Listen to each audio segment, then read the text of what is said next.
किसी का तिलक चंदन करे, माला पहनाए, तो उसको थोड़ी देर तक सम्मान के लिए पहने रहना चाहिए।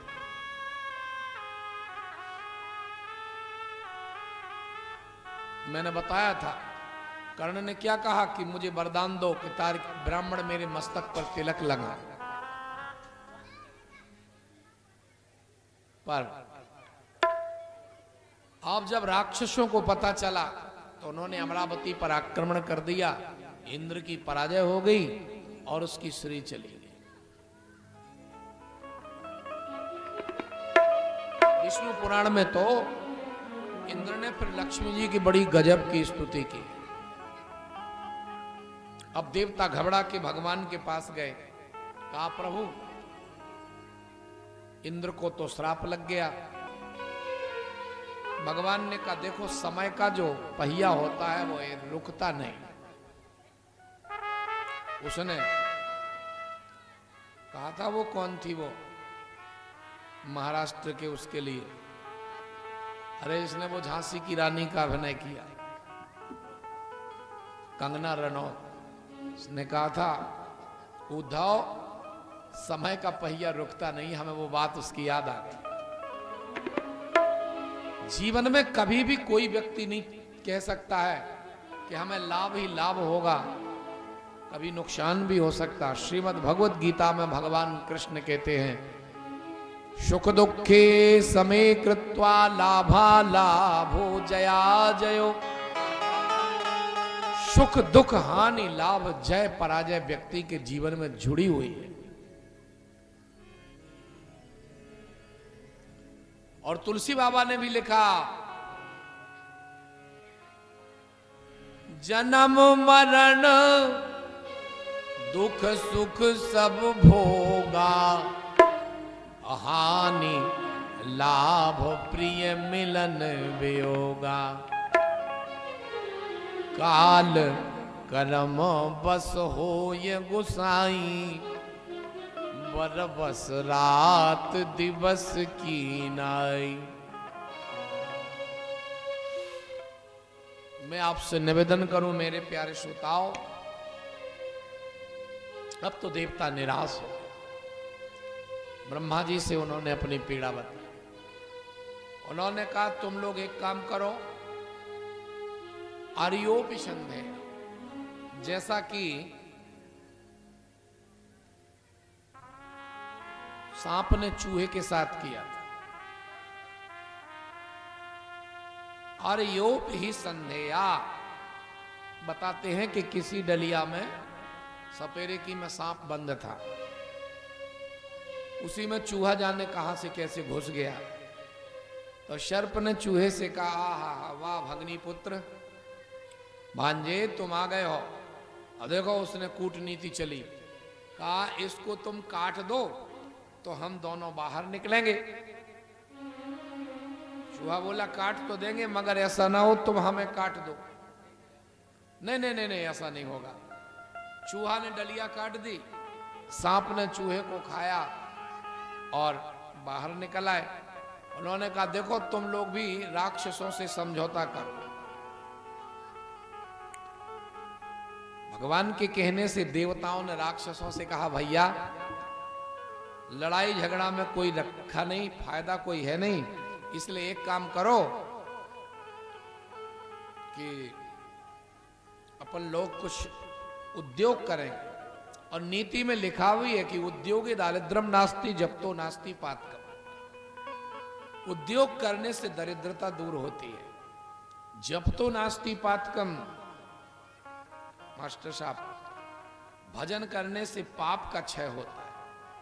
व्यक्ति को अहर्निश भगवान का भजन करना चाहिए, खाली नहीं बैठना चाहिए। और मौनेन कलहो नास्ति, मौन रहने से कभी झगड़ा नहीं होता।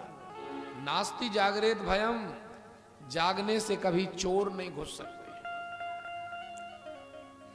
मैं बड़ी विनम्रता से निवेदन करूं, राक्षसों से दैत्यों ने कहा हम लोग भी कोई उद्योग करें। राजा बलि को ये बात जच गई कि कुछ ना कुछ करो। क्या करेंगे? बोले समुद्र मंथन करेंगे। अच्छा समुद्र मंथन कैसे होगा? कहा हम लोग मंद्राचल की मथानी बनाएंगे और वासुकी नाग की रस्सी बनाएंगे। कड़ैनिया वासुकी नाग ने भी स्वीकृति दे दी, मंद्राचल पर्वत ने भी दे दी। यहां जितने लोग बैठे ध्यान से सुन लो। एक समय ऐसा था कि हमारे देश के पत्थर भी परोपकारी थे, पर्वत भी परोपकारी थे और सर्प भी परोपकारी थे। लेकिन आजकल हमारे जीवन में परोपकार की भावना नहीं।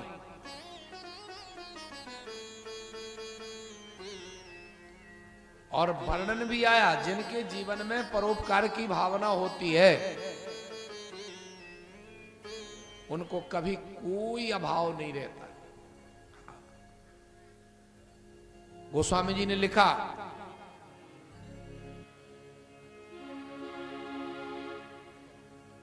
परहित बस जिनके मन माही, तिन कहां जग दुर्लभ कछु नाही। उनको संसार में कोई चीज दुर्लभ नहीं। मैंने महाभारत में एक बात पढ़ी थी, आज आपको बताऊं। महाभारत में वर्णन आया, एक बार एक ब्राह्मण देवता घूमने के लिए निकले, भिक्षा मांगने के लिए निकले।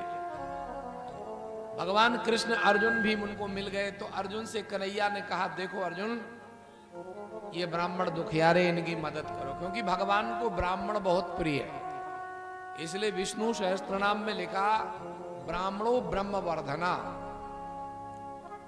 और श्रीमद् भागवत में लिखा ब्रह्मण्यश्च शरण्यश्च, और रामचरित मानस में भी लिखा प्रभु ब्रह्मण्य देव में जाने। भगवान बड़े ही ब्राह्मण भक्त हैं, बहुत ब्राह्मणों के प्रेमी, बड़े शुभ चिंतक। ठाकुर जी ने अर्जुन से कहा, अर्जुन इन ब्राह्मण देवता की मदद कर। अर्जुन ने तत्काल ब्राह्मण को 200 स्वर्ण मुद्राएं दे दी, और 200 स्वर्ण मुद्राएं ब्राह्मण देवता पा गए तो इतने प्रसन्न हो गए, प्रसन्नता का पारावार नहीं रहा। फिर निकाले, फिर झोली में रखे, फिर गिने, फिर झोली में रखे। एक बदमाश ताड़ गया कि पंडित जी के पास में माल है। उसने देखा तो 200 स्वर्ण मुद्राएं छीन ली और 2 कनपटी में दिए। पर पंडित जी बड़े सहज और सरल थे, कोई बात नहीं, कोई ज्यादा संग्रही नहीं थे, इसलिए उन्हें कष्ट नहीं हुआ। कहा चलो जैसी आई चलेंगी, कोई दिक्कत नहीं। दूसरे दिन फिर भिक्षा मांगने निकले।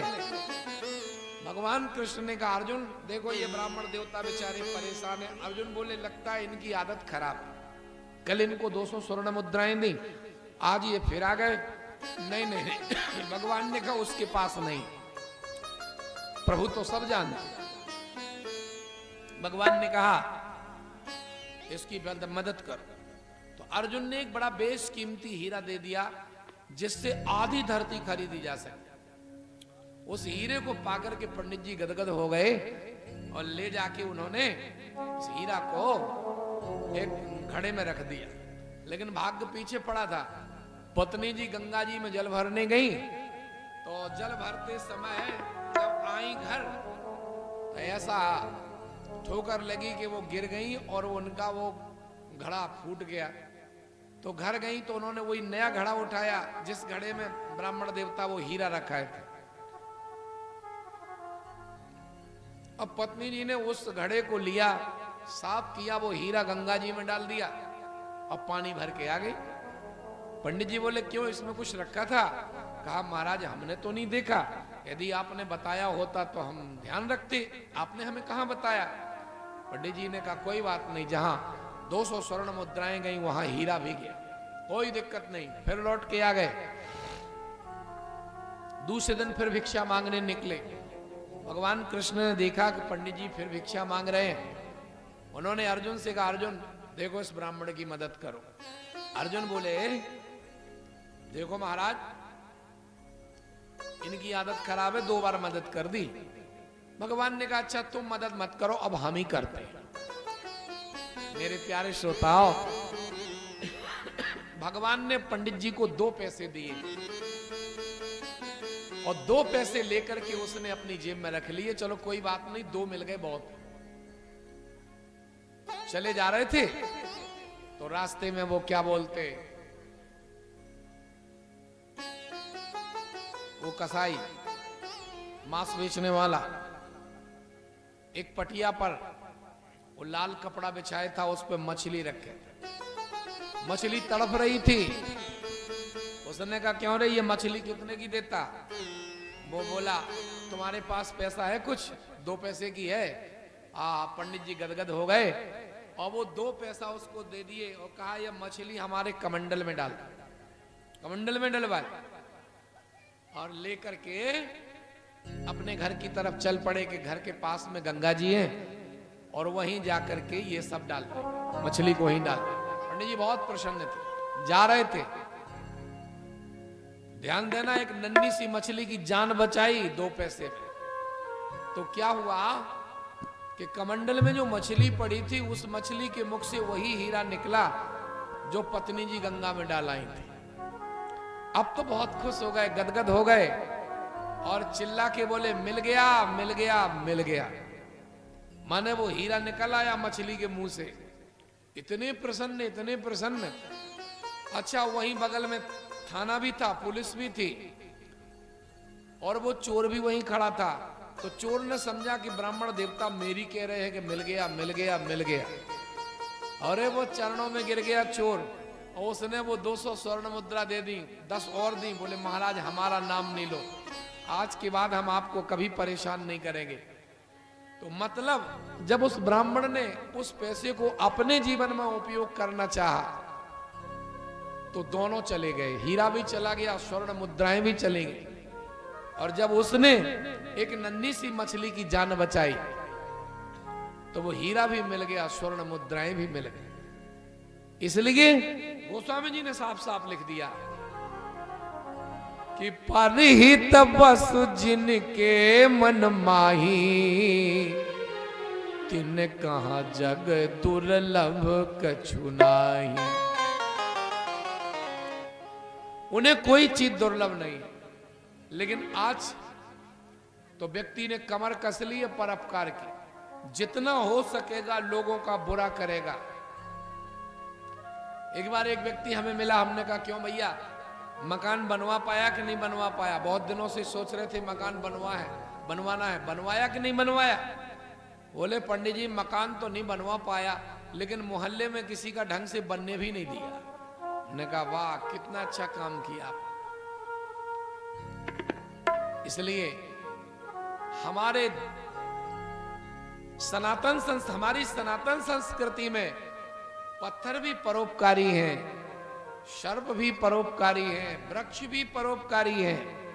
पर आज का मानव, बताओ, आज का मानव ऐसा परोपकारी नहीं। वो तो उसने कसम ही खा ली है कि जितना बुरा कर पाएंगे उतना बुरा करें। मैंने एक बात सुनी थी किसी महात्मा से कि किसी के दरवाजे पे किसी व्यक्ति की गाड़ी फंस गई तो वो उससे बड़ी विनम्रता से बोला कि हम बताओ क्या मदद करें?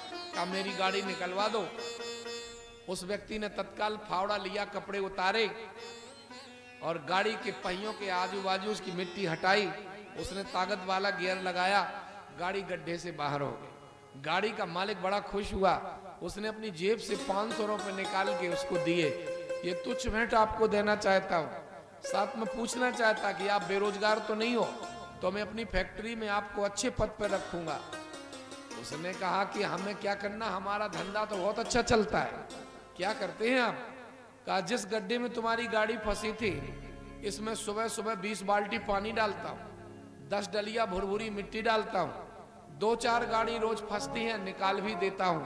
आप जैसे लोग 500-500 का नोट दे के चले जाते। वो लोग गाड़ी भी यही फांसते हैं और निकालते भी यही।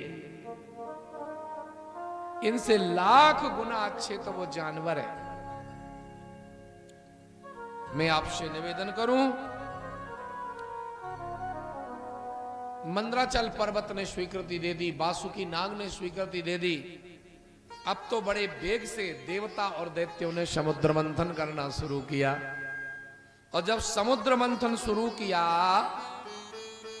तो आप देख लेना, जब भी कोई कार्य होता है तो उसमें विष पहले निकलता, विष निकला और उस विष से जितने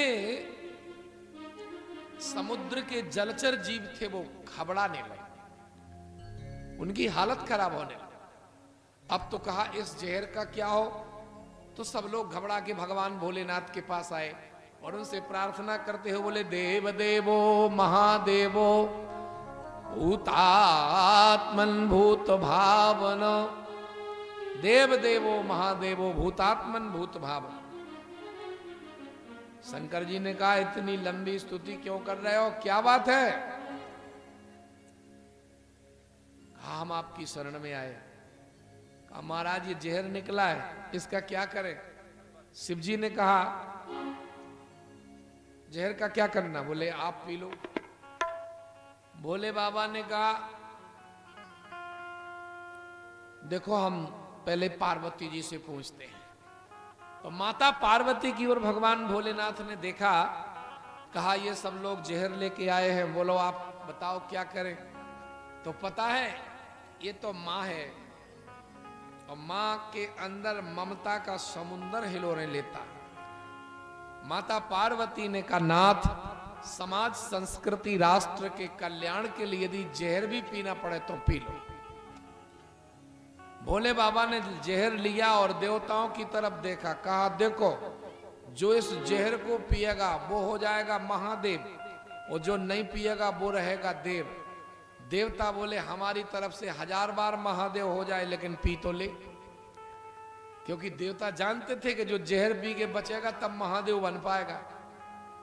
अरे वारे देवता, इसलिए तो रामायण जी में देवताओं को स्वार्थी कहा गया, आए देव सदा स्वार्थी। ये देवता बड़े विचित्र हैं। भोले बाबा ने देखो ऐसा जहर का प्याला लिया, जहर लिया और पीने के लिए तैयार हो गए। पार्वती जी की तरफ देखा, माता पार्वती की आंख से आंसू गिरने लगे। इतनी माताएं बहनें बैठी हैं, अगर किसी का पति जहर पिएगा तो एक बार उसकी पत्नी उसके बच्चों से पूछो, अरे सागर की लहरों का दुख उसके किनारों से पूछो, वो दुल्हन कितनी रोई ये तो कहारों से पूछो। बड़ी दुखी हो गई माता पार्वती। भगवान भोलेनाथ ने कहा, क्या बात है इतनी दुखी क्यों, तुम्हें डर लग रहा है क्या, मर जाऊंगा? बोले नहीं नहीं, महाकाल प्रभु आप हैं, काल सके नहीं खाए और राम कथा ही में बसी, नाथ न सो जरी जाए। शिवजी ने कहा चिंता मत करो, अंदर जाने ही नहीं देंगे। कहते अंदर रखूं तो राम है, मुख में रखूं तो नाम, इस कारण से शंभु ने दिया कंठ विश्राम। तो पता है ऊपर विश्व नीचे राम, तो विश्व राम मिला के विश्राम बन गया। वाह! शंकर जी ने देवताओं को धन्यवाद दिया। देवता बोले धन्यवाद क्यों दे रहे हो? कहा हमारे पास में हमारे मस्तक के ऊपर गंगा और नेत्रों में आग, तो आग पानी का जोड़ा था, लेकिन मस्तक पर चंद्रमा, चंद्रमा में अमृत, अब विष नहीं था तो गले में विष हो गया।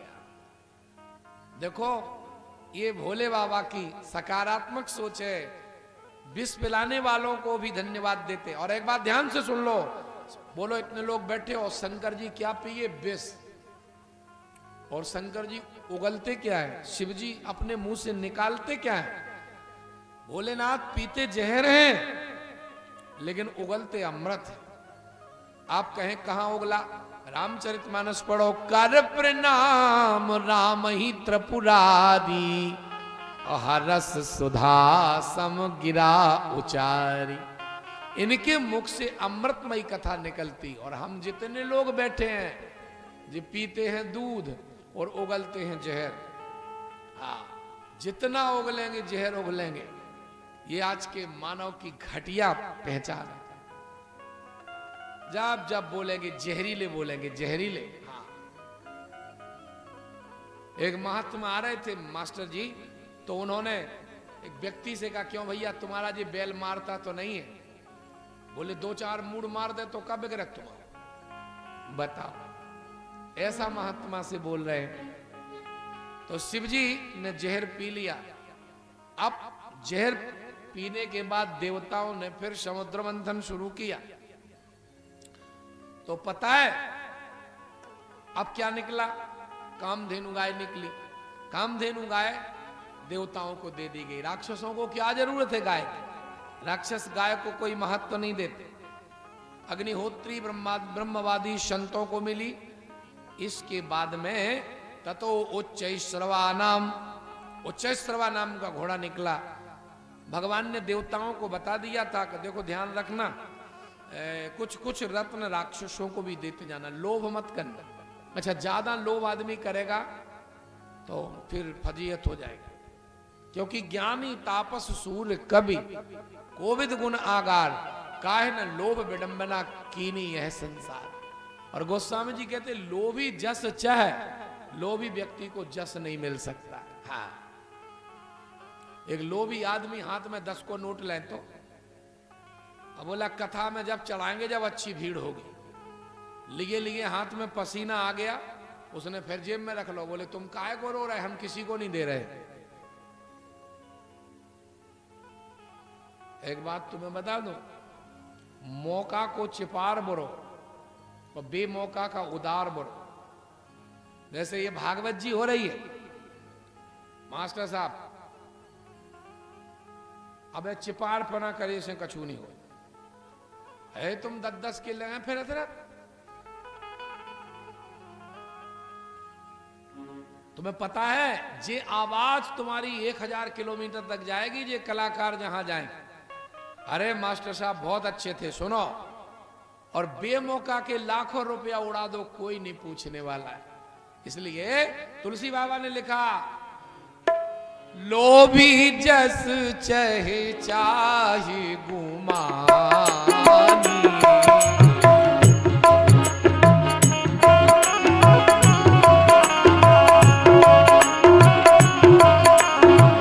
अब दो ये दूध चाहत ये प्राणी।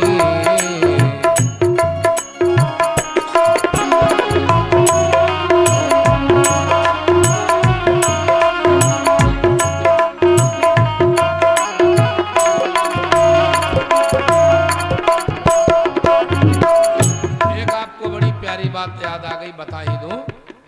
वो एक आदमी सेठ की दुकान पे गया, बोले सेठ जी नारियल दे दो। 2 रुपया लिए था। वो बोला 5 रुपया का आता है, 2 का नहीं आता।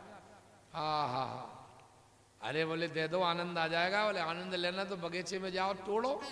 तो 2 नारियल ऐसे लगे थे, इस पे चढ़ा, इस पे पहुंचा और नारियल की घाड़ पकड़ के लटक गया। बोले अब 3 रुपया में जान जा रही, लोभी तो आदमी। अब लटको कद्दू जैसे। एक बाई निकली, बोले कहाँ जा रही? अरे बोले कहाँ जा रहा है? राजा साहब को गाना सुनाने जा रहा है। कितने मिलते हैं? वो बोली 1 दिन के देते राजा साहब 5000। तुझे लटके लटके बोला, बोले हम 10,000 दे, हमें उतार लो। अब उसने सोची कि 5 और 10 15 मिल रहे आज।